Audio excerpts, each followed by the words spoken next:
Laing dako nga kompanya ang gustong mohimo og laing bulk water supply project tali sa Kapitolyo.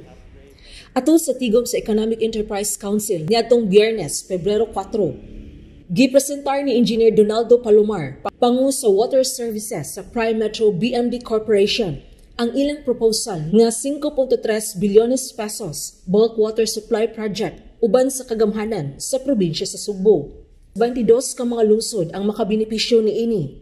Kini naglakip sa Alcoy, Bulhoon, Dalaget, Uslob, Sambuan, Santander, Aluginsan, Asturias, Pinamungahan, Tuburan, San Remigio, Tabugon, Tabuelan, Sugod, Alcantara, Alegria, Badian, Dumanhog, Hinatilan, Malabuyok, Mualbual ug Ronda.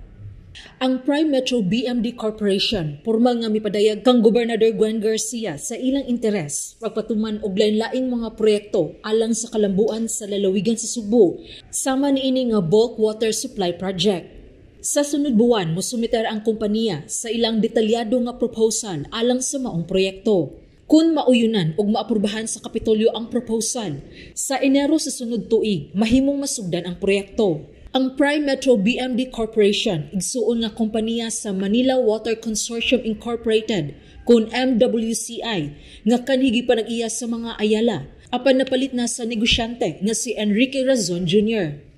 Bago lang nakigsabot pag-usab ang MWCI sa mga opisyales sa probinsya aron maresolbar ang nangaging mga kalapasan sa Joint Investment Agreement niini tali sa Kapitolyo ubos sa bulk water supply project sa lungsod sa Carmen.